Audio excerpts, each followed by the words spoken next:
ভাগ্যবান যে এরকম একজন প্রধানমন্ত্রী, নরেন্দ্র মোদীজির মতো একজন প্রধানমন্ত্রী আমাদের এই দেশ আমরা পেয়েছি। এবং আগামী দিন এই দেশকে যেভাবে সামনের দিকে উনি এগিয়ে নিয়ে যাচ্ছেন, সেটা কিন্তু বিগত বছর 10 বছর আগে যদি আমরা দেখি, সেইভাবে কিন্তু আমরা দেখতে পাই। মাননীয় প্রধানমন্ত্রীজি যখনই ওনার কার্যভার গ্রহণ করেন, আপনারা সবাই জানেন যে 3 তালাক যে বিলোপ করা, অনেকে বলতো খালি, কিন্তু কারোর সাহস ছিল না যে 3 তালাক বিলোপ করবা, কিন্তু মাননীয় প্রধানমন্ত্রীজির কারণে সেটা সম্ভব হয়েছে। ওনার জন্মদিনে আমাদের এগুলো বারবার আমাদের স্মরণ করা দরকার যে উনি আমাদের জন্য কি কি করেছেন। আজকে মাইনরিটি সম্প্রদায়ে 3 বার তালাক তালাক বললে ওদের কি অবস্থা হতো আপনি চিন্তা করুন। সেই জায়গায় জাস্টিস যাকে বলে সেটা উনি করেছেন। আমরা জম্মু এন্ড কাশ্মীরের কথা যদি বলি, খালি আমরা শুনতাম সেখানে 2টো পতাকা, 2টো বিধান, 2টো নিশান, এই খবর আমরা মানে ছোটবেলার থেকে আমরা শুনতাম। কারোর ক্ষমতা ছিল না সেখানে হাত দেওয়া। ডক্টর শ্যামাপ্রসাদ মুখার্জি এর প্রতিবাদ করেছিলেন, উনি বলিদানও হয়েছেন, আমরা সবাই জানি। সেই কাজটা আমাদের যশস্বী প্রধানমন্ত্রী নরেন্দ্র মোদীজি সেটা করেছেন 370 এবং 35-এ।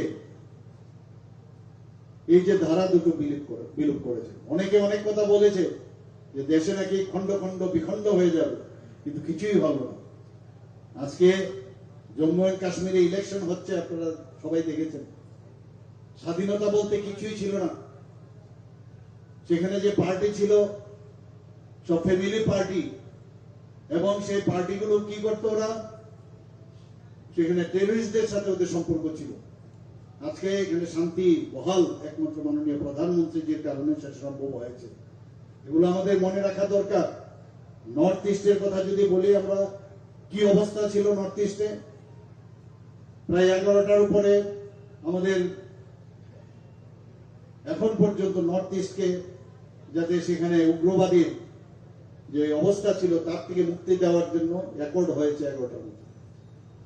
ত্রিপুরার জন্য আপনারা দেখেছেন কিছুদিন আগে এনএলএফটি এবং আইটিএফটি এটিটিএফ এর সাথে আমাদের চুক্তি হয়েছে। আমরা চাইছি যে সব জায়গায় নর্থ ইস্ট রিজনে প্রধানমন্ত্রীজি যেভাবে চাইছেন যেখানে শান্তি বহাল হোক, এবং সেটাই হয়েছে। আমি যখন মুখ্যমন্ত্রীর সম্মেলনে আমি যাই নর্থ ইস্টের, সেখানে আমি দেখেছি মুখ্যমন্ত্রীরা যখন আমরা একসাথে বসি, ওনারা কি বলেন, ওনারা বলছেন এতদিন পরে আমাদের মনে হচ্ছে যে উই আর অল ইন্ডিয়ান। আগে কিন্তু সেটা ফিল করতো না, এটা অন্যরকম একটা বাতাবরণ ছিল। আগের যারা সরকার, কংগ্রেসের সরকার, তাদের সময়ে এইগুলোর বাতাবরণ সেখান থেকে কেউ দৃষ্টি দেয়নি নর্থ ইস্টে। যেরকম বলা সেই রকম কর। নর্থ ইস্টের রাস্তাঘাট থেকে ন্যাশনাল হাইওয়ে, হীরা মডেল যেটাকে বলে, সব জায়গায় করেছে।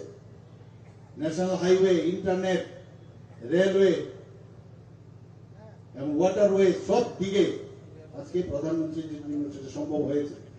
আমরা ত্রিপুরাতে তো কোনোদিন ভাবতেই পারি না যে এখানে ট্রেন আসবে। 18 থেকে 19টা স্পেশাল এক্সপ্রেস ট্রেন যাচ্ছে এখান থেকে। রাজধানী এক্সপ্রেস যাচ্ছে, উদয়পুর হয়ে এখন সাতপুর পর্যন্ত যাচ্ছে। কোন ট্রেন যাচ্ছে না এখানে? মণিপুর পর্যন্ত বিস্তারমের ট্রেন যায় এখন। তো সব দিকে প্রধানমন্ত্রী একদিকে ডেভেলপমেন্ট, নর্থ ইস্ট রিজিয়নের শান্তি, সেরকম ভাবে সমস্ত জায়গায় আমাদের জম্মু এন্ড কাশ্মীরও সেটা উনি করেছে। রাম মন্দির নিয়ে কত কাহিনী, 500 বছর ধরে রাম মন্দির নিয়ে আন্দোলন, কত আন্দোলন হলো, কত মানুষ তার জীবন হারিয়েছে। সেই জায়গায় অনেকে কটাক্ষ করত বিরোধীরা যে কবে করবেন ডেটটা বলুন। আর সেটা মাননীয় প্রধানমন্ত্রীজি সেই অযোধ্যাতে রাম মন্দির তো নির্মাণ করেছেন, রামের প্রাণ প্রতিষ্ঠা করেছেন, আপনারা সবাই জানেন। এবং সেটা একমাত্র সম্ভব হয়েছে আমাদের এই যশস্বী প্রধানমন্ত্রী নরেন্দ্র মোদীজির জন্য। কথায় কথায় ভারতবর্ষকে আক্রমণ, আমাদের আর্মি বিএসএফ এর জওয়ানদের গলা কেটে ভারতবর্ষে ফেলে রাখতো, পার্লামেন্টে আক্রমণ, এই পাকিস্তান থেকে সব উগ্রবাদদের পাঠাতো, এক্সট্রিম অবস্থা ছিল। সেই জায়গায় যখন সার্জিক্যাল স্ট্রাইক মাননীয় প্রধানমন্ত্রী করলেন, এয়ার স্ট্রাইক যখন করলেন, তারপর থেকে আর রা শব্দ নেই। কিন্তু এগুলো আমাদের ভাবতে হবে, লম্বা লিস্ট। উনি যদি বলি যে কি না করেছেন উনি আমাদের জন্য, আজকে সুরক্ষা যদি না থাকে তাহলে আমাদের যে ডেভেলপমেন্ট সেটা কোনোদিনই সম্ভব হয় না। চাইনা আমাদের কথায় কথায় আমাদের প্রচুর হাজার হাজার বর্গ কিলোমিটার এখনো চাইনার সাথে যুক্ত হয়ে আছে। এখন কিন্তু চাইনা আমাদেরকে বেশি যে কথায় কথায় চলে আসতো, আমাদের জায়গায় এসে উপদ্রব করতো, সেটা কিন্তু দেখা যায় না। মাননীয় প্রধানমন্ত্রী এবং মাননীয় হোম মিনিস্টার বারবার বলছেন যে পাক অধিকৃত যে কাশ্মীর, সেটাকেও আর বেশি দিন নাই, সেটাকেও উনি করবেন। আপনারা দেখেছেন কিছুদিন আগে মাননীয় প্রধানমন্ত্রীজি এই লোকসভার ইলেকশনের আগে উনি কি বলেছেন, যে যারা 70 বছরের ঊর্ধ্বে যারা নাগরিকরা আছেন আমার ভারতবর্ষে, তাদেরকে প্রধানমন্ত্রীর জন আরোগ্য যোজনার অন্তর্ভুক্তি করবেন, সেটাও উনি ঘোষণা করেছেন। প্রধানমন্ত্রীর জন আরোগ্য যোজনা 5 লাখ টাকা করে প্রতি বছর প্রতিটা ফ্যামিলিকে দেওয়া, তো চারটিখানি কথা নয়, সারা পৃথিবীর মধ্যে সেটা আলোচনা হয় যে এটা কি করে সম্ভব। আমাদেরও সেইভাবে সাহস বাড়লো, আমরাও ভাবলাম মুখ্যমন্ত্রীর জন আরোগ্য যোজনা। এখানে আমাদের ফিনান্স মিনিস্টার আপনাদের মাননীয় বিধায়ক এখানে উপস্থিত আছেন, ওনার সাথে আমি কথা বললাম। আমার থেকে দেখলাম ওনার বেশি আরো কথাটা শুনে আমার থেকে আরো বেশি উঠবে। বারবার বললাম সাবধান, বুঝে নিও। আমরা সেটা মুখ্যমন্ত্রীর জন আরোগ্য যোজনাও শুরু করে দিয়েছি। যারা ক্যাপিং যেটা আছে মাননীয় প্রধানমন্ত্রী জন আরোগ্য যোজনা, সেই তার বাইরে যারা আছে সমস্ত ত্রিপুরার ত্রিপুরা একমাত্র রাজ্য যেখানে সমস্ত মানুষ এই মুখ্যমন্ত্রীর জন আরোগ্য যোজনা এবং প্রধানমন্ত্রীর জন আরোগ্য যোজনায় কভারেজ আছে। কাজে চিন্তা ভাবনা যদি থাকে, সদিচ্ছা যদি থাকে, সব সম্ভব।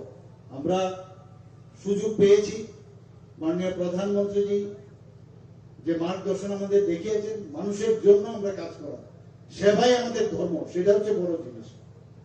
আমরা এখানে আইএস করার জন্য অন্যান্য পার্টির মতো কমিউনিস্টদের 35 বছরের রাজত্ব আমরা দেখেছি, আর কংগ্রেসের কথা বলে তো লাভই নেই।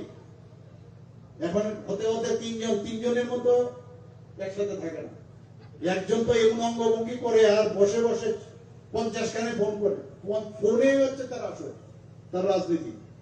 এবং যখন সমস্যা হয় সুইচ অফ নেতা বলা হয়, সুইচ অফ নেতা, অদ্ভুত। কিন্তু এখনো ওই রস্সি চল গিয়া লেকিন বল নিয়ে গিয়া এরকম বিধানসভার মতো মিথ্যা কথা বলে বলে মনে করে এইভাবে যদি আমি বলি মানুষ তালি বাজবে, এবং সমস্ত মিডিয়া পার্সনদের মাধ্যমে উনি বুঝাবেন আমি কত বড় নেতা। আস্তে আস্তে করে ক্ষয়িষ্ণু হয়ে পড়েছেন, নিজের যে আপনার অ্যাসেম্বলি কনস্টিটিউয়েন্সি সেটাকে বাজানোর জন্য এই কমিউনিস্টদের সাথে হাত মিলিয়েছেন। আসলে আর কিছু না। যারা ওনার সাথে বা ওনাদের ফ্যামিলি, ওনাদের এরিয়ার যে বাড়ির থেকে উনি আছেন, যারা এখন পর্যন্ত এই উনাদের সাথে ছিল, তাদের দুরবস্থা সবাই জানে। আমি এখনো দেখি নতুন নতুন লোক ওনাদের সাথে জুড়ছেন, আর ভাবি যে তোদের কি অবস্থা হবে। এখনো সাবধান সাধু, আমি বলছি ওনারা এইভাবে রাজনীতি করেন। কিন্তু আমাদের ভারতীয় জনতা পার্টি, আমরা যে চিন্তাধারা, আমাদের যে সরকার, আমাদের সর্বস্তরে আজকে ত্রিস্তরীয় পঞ্চায়েত বলুন, আমাদের মিউনিসিপ্যালিটি বলুন, আমাদের নগর পঞ্চায়েত বলুন, কর্পোরেশন বলুন, এবং আজকে সব জায়গায় আমাদের সরকার, অর্থাৎ ভারতীয় জনতা পার্টির সরকার, এবং মানুষের জন্য আমরা কাজ করি। বারবার আমরা যেটা জোর দেই, অনেক সময় আমরা বিভিন্ন সময় পত্র পত্রিকায় দেখি এমুক জায়গায় তেমুক হয়, এমুক হয়, তেমুক হয়, সেটা বাঞ্ছনীয় না। আমি আবার বলছি সেগুলো আমরা করবো না।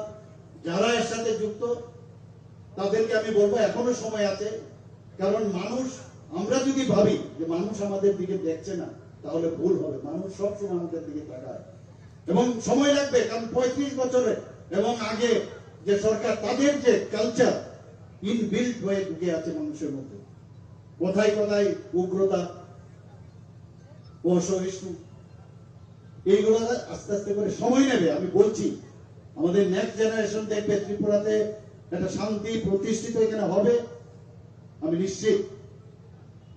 যেখানে যেখানে এই কমিউনিস্টরা রাজত্ব করেছে, আজকে ত্রিপুরাতে দেখুন, পশ্চিমবাংলায় দেখুন, কেরালা, 3 জায়গায়, আর কোথাও নেই কিন্তু এরকম। এই নির্বাচনোত্তর সন্ত্রাস, নির্বাচনের আগে সন্ত্রাস, কোথায় কোথায় বাড়ি আক্রমণ, তো এগুলো দেখে দেখে অনেকের মধ্যে কিন্তু এই ভাবনার চিন্তা আমাদের মস্তিষ্কের ভিতর ঢুকে আছে। আমরা ভাবি এটাই বুঝি রাজনীতি। তো এর থেকে আমাদের বেরিয়ে আসতে হবে।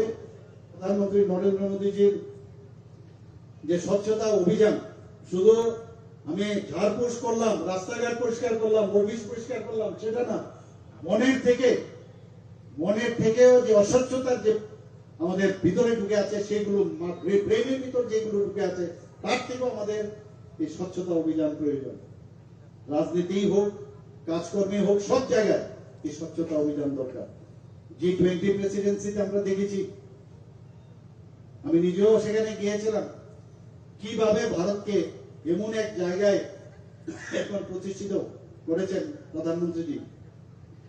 সমস্ত G20 যারা লিডাররা ছিলেন, রাষ্ট্রপ্রধানরা ছিলেন, প্রধানমন্ত্রীজিকে বারবার উনাকে মিস্টার বস এবং উনাকে সসম্মানে উনাকে আমরা দেখেছি কিভাবে উনাকে রেসপেক্ট করে। আজকে আমরা সেই সুদিন ভারতকে আবার শ্রেষ্ঠ সভায় যে আসন লোভের যে কথাটা, সেটা কিন্তু সত্যিকারের অর্থে কিন্তু এখন প্রতিষ্ঠিত হয়েছে। আমরা হর ঘর তিরঙ্গার কথা যদি আমরা মনে করি, সব দিকে, সব সেক্টরে আপনি দেখুন, একদিকে ডেভেলপমেন্ট, একদিকে সুরক্ষার বিষয়, একদিকে দেশভক্তির যে বিষয়, পেট্রিয়টিজম যাকে বলে, হর ঘর তিরঙ্গা। আপনারা আগেও আমরাও ন্যাশনাল ফ্ল্যাগ 15 আগস্ট 26 জানুয়ারি আমরা উত্তোলন করেছি, কিন্তু হর ঘর তিরঙ্গা প্রধানমন্ত্রীজি যখন বললেন 15 আগস্টে আমরা সেই কাজটা করেছি। গত 2 বছর ধরে আমরা সেটা করছি। এতে মেইন কথা হচ্ছে যে শুধু ফ্ল্যাগ উত্তোলন না, যারা আমাদের দেশকে স্বাধীন করার জন্য বলিদান হয়েছেন, তাদেরকে সম্মান করার জন্য এই কাজটা উনি করেছেন। এখানে আমরা জানি যে 75 সীমান্ত গ্রাম বীরকা নাম, কি সুন্দর কথা। আমাদের বিভিন্ন সীমান্তে যারা বীর জওয়ানরা শহীদ হয়েছেন, ত্রিপুরাতেও বহু জায়গায় আমরা এই বীরকা নামের সেখানে আমরা প্রস্তর লাগিয়ে সেখানে ওনাদের নাম আমরা লিখিত আকারে সেখানে খোদাই করে আমরা রেখেছি। মেরে মাটি মেলা দেশ, আপনারা সবাই জানেন যে আমরা যে মাটির উপর দিয়ে আমরা চলি, এই মাটিকে আমরা মা বলে আমরা সম্বোধন করি, মাদারল্যান্ড বলি। তাকে সম্মান দেওয়ার জন্য এই মাটি নিয়ে আজকে কর্তৃত্ব পথে আমরা নিয়ে গেছি। সেখানে 58টা আমাদের ব্লক আছে, প্লাস মিউনিসিপ্যালিটি, সমস্ত নগর পঞ্চায়েত থেকে কর্পোরেশন, তারা সেই মাটি নিয়ে কর্তৃত্ব পথে, সারা ভারতবর্ষের সেই মাটি কর্তৃত্ব পথে সেখানে বাগিচা তৈরি হয়েছে। এবং এই যে ইউনিটি ডাইভার্সিটি, এবং আমরা যে এক ভারতবর্ষের, আপনারাও যখন যাবেন, আমরাও এখানে করেছি বিভিন্ন জায়গায়, আমাদের সেক্রেটারিয়েটের সামনেও সেই বাগিচা আমরা তৈরি করেছি। শুধু তাই নয়, আজকে আমি আবার এখানে মন্দিরে আমার যেতে হবে, আমাদের যেতে হবে, বলে শেষ করা যাবে না। আপনারা ধৈর্য ধরে এতক্ষণ যে বসে আছেন, এর জন্য আপনাদেরকে ধন্যবাদ দেব। এবং মাননীয় প্রধানমন্ত্রী তিনি যে কথাটা বলেন যে স্বভাব স্বচ্ছতা এবং সংস্কার স্বচ্ছতা, এটা আজকের দিনে, এবং আমি আশা করি আগামী 14 দিনের এক পক্ষকাল আমরা সেটা করবো। সবাইকে অসংখ্য ধন্যবাদ জানিয়ে আমি আমার বক্তব্য শেষ করছি। বন্দে মাতরম। ভারত।